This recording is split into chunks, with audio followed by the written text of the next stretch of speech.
Alright guys, okay, for now we will discuss about skill 4 in reading TOEFL, right? TOEFL-nya Longman ini ya, bagian reading. Di skill 4 ini ada ini guys, find unstated details ya. Menemukan apa guys, detail yang tidak dinyatakan atau tidak dinyatakan ya guys ya. Wait guys, sebelum kita lanjut bahas ini ya. Saya mau minta maaf dulu kalau ini ya guys, yang maksud saya yang di skill sebelumnya maksud saya tersirat itu ya, itu ada di skill 6, bukan di unstated tapi di implied. Saya baru ingat ya. Tersirat itu bahasa Inggrisnya implied ya, implied. Nah, itu nggak ada tulisannya tapi ditanyakan gitu guys ya, di implied di skill 6 nanti. Nah, kalau yang untuk skill 4 ini sekedar kita nyari yang salah yang mana umpamanya kayak gitu, yang tidak dikatakan ini yang mana, yang kecuali yang mana ya, yang tidak disebutkan yang mana gitu kan, gitu guys, maksudnya yang tidak benar yang mana gitulah, pokoknya nyari yang satu jawaban yang salah gitu ya. Berarti A B C D umpamanya jawabannya D, berarti A B C-nya benar, yang D-nya yang salah gitu ya guys ya. Biasanya pertanyaannya itu ada not-nya, ada except-nya, not true ya kan, yang tidak benar yang mana nih, yang kecuali yang mana nih, kayak gitu ya. Oke, kita langsung aja di bacaan pertama. In English, apa itu guys? In English, di bahasa Inggris ya, there are many different kinds of expressions. Expression itu ungkapan. Ada berbagai macam ungkapan that people use to give a name to anything, yang digunakan orang untuk memberi nama pada sesuatu, whose name is unknown, yang namanya itu tidak diketahui, or momentarily forgotten, atau terlupakan sejenak. Momentarily itu sejenak ya, sebentar gitu ya. Forgotten, terlupakan. Alright, yang apa namanya tadi? Yang terlupakan, yang tidak diketahui, yang namanya tidak diketahui atau terlupakan sejenak ya. The word gadget ya, kata gadget contohnya. Nah, biasanya apa namanya yang dibahas itu di garis miring gitu guys. Apa di garis miring, apa namanya, di hurufnya miring gitu ya. The word gadget, kata gadget adalah is one such word, adalah salah satunya ya. It was first used by British sailors, itu pertama kali digunakan oleh pelaut Inggris in the 1850s, pada tahun 1850-an. Kalau ada S-nya di setelah tahun itu berarti an artinya ya, berarti 1850-an. And probably came from the French word gadget. Nah, mungkin saja apa namanya, berasal dari kata Prancis yaitu gadget ya.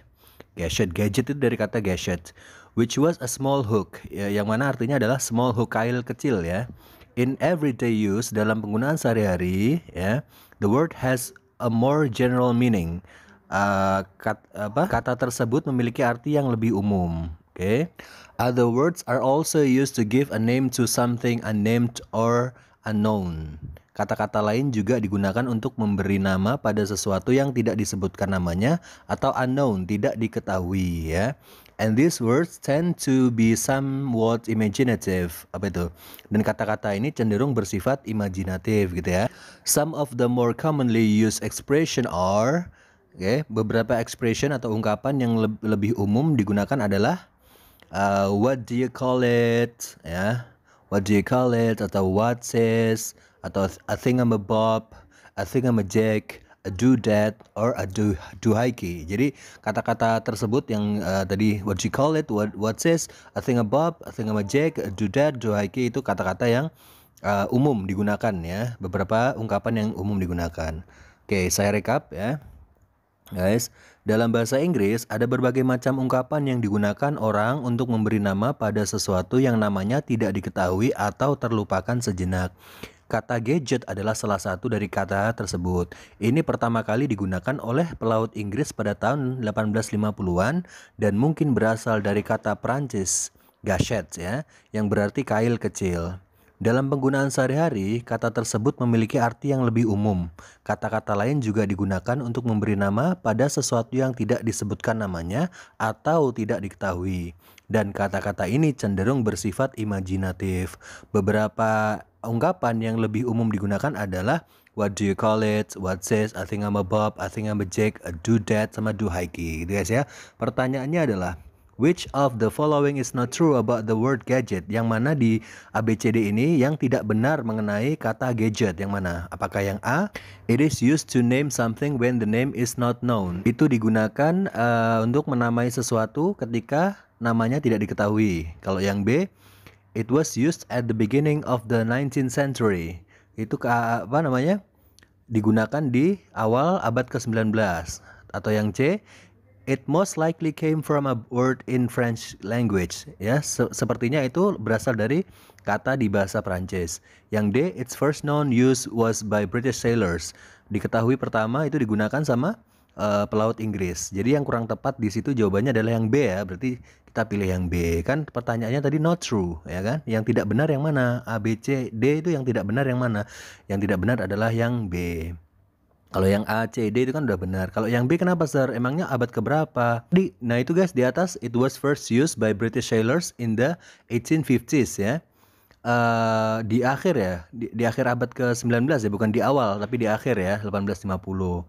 Oke, jadi kurang tepat yang B itu. Oke, aman ya. Ada pertanyaan silakan nanya dulu di kolom komentar guys.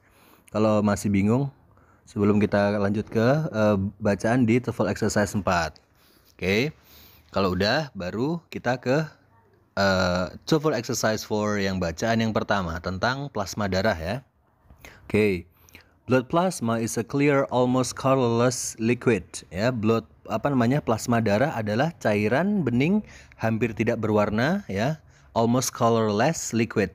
Liquid itu cairan, colorless itu tidak berwarna, almost itu hampir. Berarti hampir tidak berwarna ya. Plasma darah adalah cairan bening hampir tidak berwarna. It consists of blood from which the red and white blood cells have been removed. Apa itu? Ini terdiri dari darah yang sel darah merah dan putihnya telah dikeluarkan ya. Udah di remove lah ya. It is often used in transfusions ya. Ini sering digunakan dalam transfusi because a patient generally needs the plasma portion of the blood more than the other components. Karena pasien umumnya membutuhkan bagian plasma darah lebih banyak dibandingkan komponen lainnya, gitu guys. Alright, terus paragraf kedua, plasma differs in several important ways from whole blood. Ya, plasma berbeda dalam beberapa hal penting dari darah utuh. Ya, first of all, pertama-tama, plasma can be mixed, bisa dicampur ya. Plasma itu dapat dicampur for all donors, untuk semua donor. And does not have to be from the right blood group ya, dan tidak harus berasal dari golongan darah yang tepat. Oke, as whole blood does, seperti halnya darah utuh. Oke, in addition, sebagai tambahannya atau selain itu gitu maksudnya, plasma can be dried and stored. Plasma bisa dikeringkan dan disimpan, while whole blood cannot ya, sedangkan darah utuh tidak bisa. Oke, saya rekap ya. Plasma darah adalah cairan bening hampir tidak berwarna. Ini terdiri dari darah yang sel darah merah dan putihnya telah dikeluarkan. Ini sering digunakan dalam transfusi karena pasien umumnya membutuhkan bagian plasma darah lebih banyak dibandingkan komponen lainnya. Plasma berbeda dalam beberapa hal penting dari darah utuh. Pertama-tama, plasma dapat dicampur untuk semua donor dan tidak harus berasal dari golongan darah yang tepat, seperti halnya darah utuh. Selain itu, plasma bisa dikeringkan dan disimpan, sedangkan darah utuh tidak bisa. Ya, oke. Pertanyaannya adalah all of the following are true about blood plasma except that. Semua yang ABCD ini, following itu maksudnya ABCD ini adalah benar tentang darah, plasma darah, except itu kecuali yang mana guys? Apakah yang A, it is a deeply colored liquid? Ini adalah berwarna banget ya, warnanya dalam gitu ya, cairan berwarna dalam. B, blood cells have been taken out of it. Sel darah sudah diambil keluar dari itu ya, sudah diambil. Yang C, patient are often transfused with it. Patient sering ditransfus sama itu ya, sama plasma darah itu. Kalau yang D, it is generally more important to the patient than other parts of whole blood. Ini generally more important, lebih penting untuk pasien daripada bagian lain dari keseluruhan darah atau darah utuh. Darah utuh yang dimaksud itu gini guys ya, keseluruhan darah juga bisa kalian whole blood ya, kalian bisa artikan darah utuh atau keseluruhan darah gitu ya. Lebih enak ini ya, keseluruhan darah ya. Oke. Jadi plasma darah itu lebih penting daripada darahnya sendiri. Jadi plasma sama darah itu kemungkinan beda gitu ya kalau yang saya tangkap gitu. Tapi ini gampang banget guys ya. Yang nomor satu ini pasti yang A ya kan. It is a deeply colored liquid. Ini berwarna tajam, berwarna dalam gitu. Padahal tadi di kata-katanya almost colorless liquid, cairan yang hampir tidak berwarna kan. Nah itu yang salah yang itu. Which of the following is not stated about whole blood?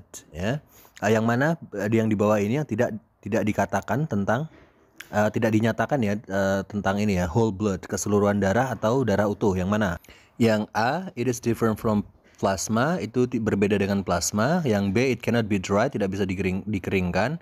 Yang C, it is impossible to keep it in storage for a long time, mustahil untuk menyimpannya di storage, di penyimpanan dalam jangka waktu yang lama.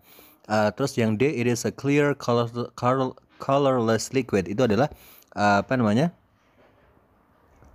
cairan bening yang hampir tidak berwarna. Kalau kalian teliti guys, kalian pasti tahu jawabannya adalah yang D guys.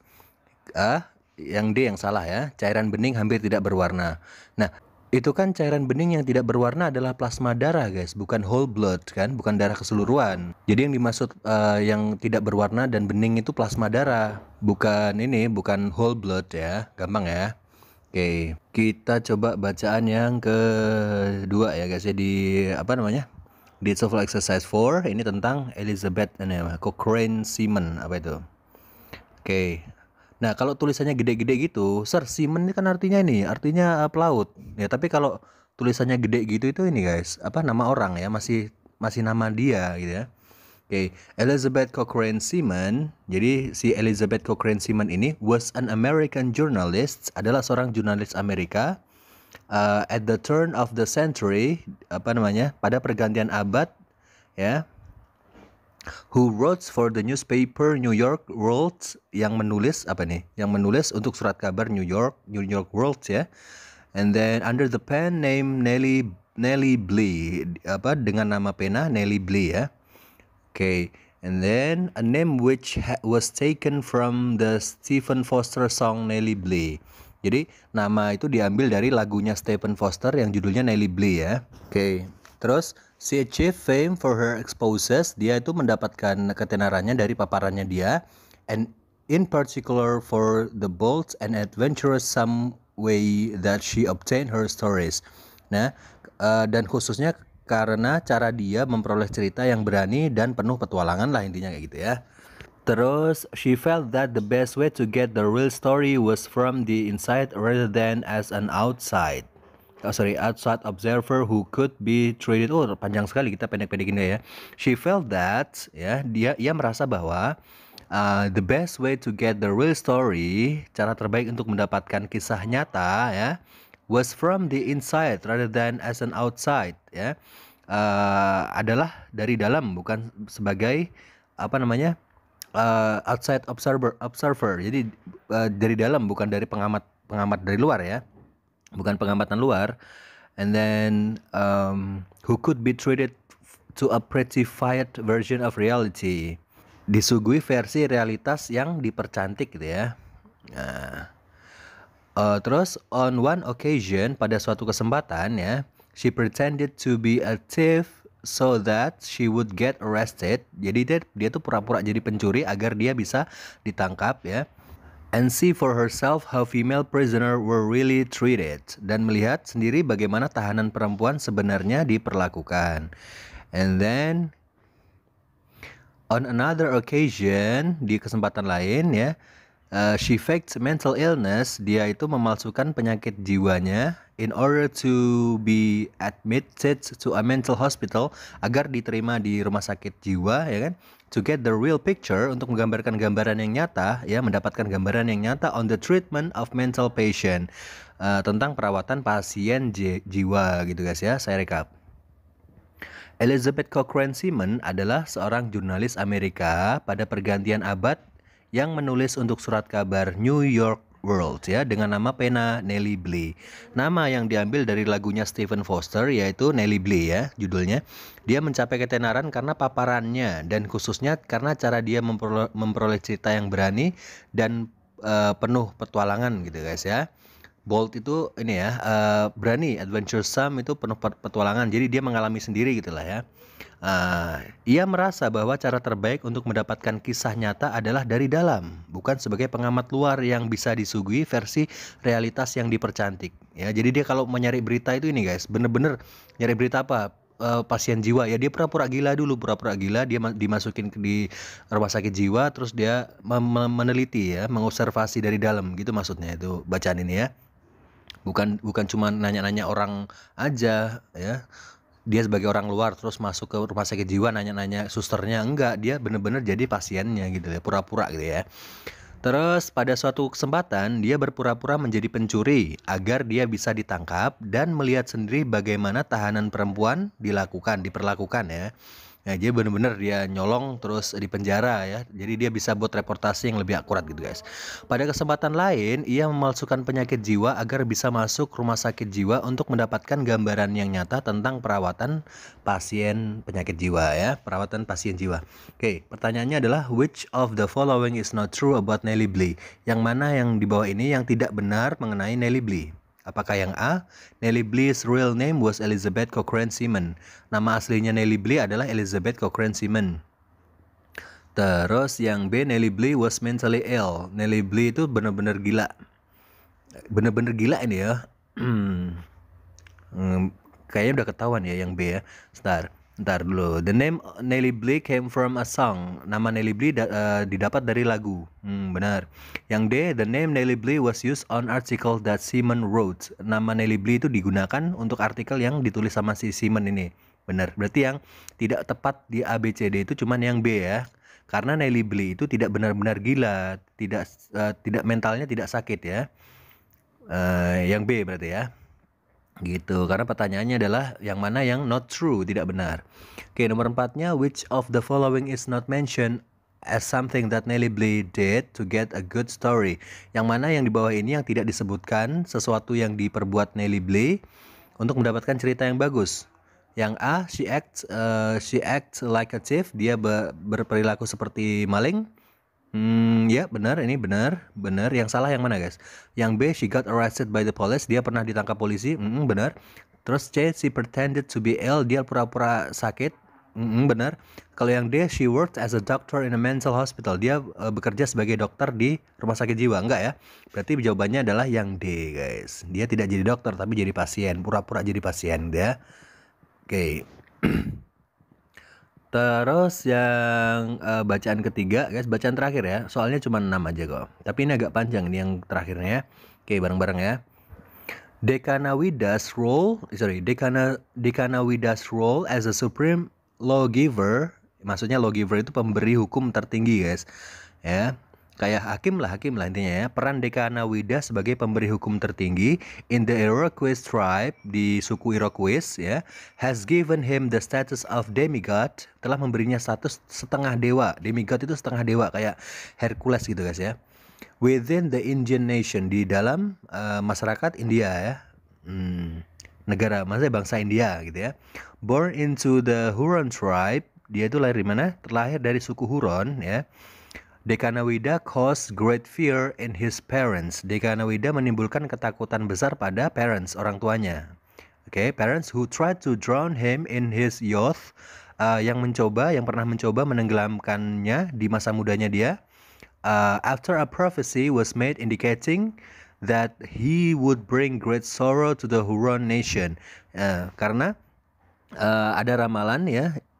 Ada ramalan yang dibuat untuk menunjukkan bahwa dia itu akan membawa sorrow, kesedihan guys, kesedihan besar bagi bangsa Huron. Wah, ini nih anak ini bakalan bawa sial nih, makanya dia mau ditanggelamin sama orang tuanya ya dulu ya.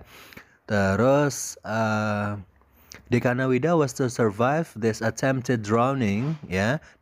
Dekanawida itu selamat dari upaya penenggelaman ini, but later left his parents' home and tribe to live among the Iroquois. Kemudian dia meninggalkan rumah ya, minggat ya, dan suku orang tuanya untuk tinggal di suku Iroquois, suku lain ya. Tadi kan dia sukunya dari Huron kan. Terus one of his achievements with the Iroquois was the institution of a law among the Iroquois. Ya, salah satu prestasinya dengan Iroquois adalah penetapan undang-undang di kalangan Iroquois that virtually ended blood votes, yaitu yang mengakhiri secara virtual mengakhiri blood votes itu pertikaian ya guys ya, pertumpahan darah ya. Among di antara nations families, di antara keluarga-keluarga negara bangsa tersebut ya. Oke, wampum, apa itu wampum? Strings of beads made of polished shells. Jadi wampum, untayan manik-manik yang terbuat dari cangkang yang dipoles, gitu ya. Was a valued commodity in the Iroquois culture. Adalah komoditas berharga dalam budaya Iroquois, ya kan? According to policies established by Dekanawida, menurut kebijakan yang ditetapkan Dekanawida, wampum had to be paid to the family of a murder victim by the family of the killer. Jadi barang yang namanya wampum ini, manik-manik ini harus dibayarkan kepada keluarga korban pembunuhan oleh keluarga pembunuh. Jadi kalau bunuh orang itu harus ngasih wampum itu ya. Since the killer was also put to death ya, karena si pembunuh juga harus dihukum mati. The family of the killer had to pay the victim's family in wampum for two death. Ya, jadi keluarga si pembunuh harus membayar wampum kepada keluarga korban atas 2 kematian. Ya, the death of the murder victim and the death of the killer. Jadi kematian si korban pembunuhan dan kematian si pembunuh, gitu guys. The strict policies implemented by Dekanawida helped to establish him as a wise lawgiver and leader of the Iroquois nations. Ya, jadi kebijakan ketat yang diterapkan oleh si Dekanawida ini membantu menjadikannya sebagai pemberi hukum dan pemimpin bangsa Iroquois yang bijaksana, gitu guys ya. Wise itu bijaksana, wise lawgiver berarti pemberi hukum yang bijaksana, gitu ya. Oke, saya rekap. Peran Dekanawida sebagai pemberi hukum tertinggi di suku Iroquois telah memberinya status setengah dewa di bangsa India. Terlahir dari suku Huron, Dekanawida menimbulkan ketakutan besar pada orang tuanya yang mencoba menenggelamkannya di masa mudanya setelah sebuah ramalan dibuat yang menunjukkan bahwa ia akan membawa kesedihan besar bagi bangsa Huron. Dekanawida selamat dari upaya penenggelaman tersebut ya, tetapi kemudian meninggalkan rumah dan suku orang tuanya untuk tinggal di antara suku Iroquois. Salah satu prestasinya dengan Iroquois adalah penetapan undang-undang di kalangan Iroquois yang secara virtual mengakhiri pertikaian darah di antara keluarga-keluarga di negara tersebut. Wampum, yaitu untayan manik-manik yang terbuat dari cangkang yang dipoles, merupakan komoditas berharga dalam budaya Iroquois. Menurut kebijakan yang ditetapkan di Dekanawida, wampum harus dibayarkan kepada keluarga korban pembunuhan oleh keluarga pembunuh. Karena si pembunuh juga dihukum mati, maka keluarga si pembunuh harus membayar wampum kepada keluarga korban atas 2 kematian, yaitu kematian korban pembunuhan dan kematian si pembunuh. Kebijakan ketat yang diterapkan oleh Dekanawida membantu menjadikannya sebagai pemberi hukum dan pemimpin bangsa Iroquois yang bijaksana, gitu guys. Pertanyaannya adalah according to the passage, menurut bacaan Dekanawida bukanlah apa atau tidaklah apa guys? A lawmaker itu pembuat hukum. Yang B, a Huron by birth, jadi lahirnya di Huron. Yang C, a near deity itu maksudnya dekat dengan dewa, gitu guys. Yang D, tenggelam ketika dia masih muda. Ya, yang mana tuh yang salah? Yang salah adalah yang D ya. Dia tidak tenggelam ya, nggak jadi tenggelam ya. Memang ditenggelamkan tapi nggak jadi kan, masih hidup kan, gitu ya. Yang nomor 6, which of the following is not mentioned in the passage about wampum? Ya, yang mana di antara ABCD ini yang tidak disebutkan di bacaan mengenai wampum? Yang mana? Apakah yang A, it was used extensively by the Huron? Digunakan secara ekstensif, secara luas, maksudnya extensively itu secara luas oleh bangsa Huron. Kalau yang B, it had a high value to the Iroquois. Punya nilai tinggi di Iroquois. C, it was given to a murder victim's family, adalah pemberian kepada diberikan kepada ini ya, keluarga yang dibunuh ya, keluarga korban ya. Terus yang D, it was made of polished shell, itu dari cangkang yang dipoles. Jadi yang tidak benar yang mana guys? Yang tidak benar adalah yang A ya, digunakan secara luas oleh Huron. Yang menggunakan wampum tadi kan ini bangsa Iroquois, bukan Huron. Huron mah asalnya si Dekanawida, bukan bukan yang sekarang, yang dulu gitu loh ya guys ya. Alright. Gimana, gampang apa susah nih guys? Ya kalau tahu artinya, kalau bacaannya banyak ngerti kayaknya gampang ya. Ya gitu guys.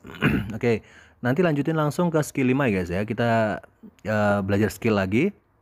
Di skill 5 nanti ada find pronoun reference, menemukan referensi dari pronoun. Pronoun itu kata ganti. Jadi umpamanya ada he, dia.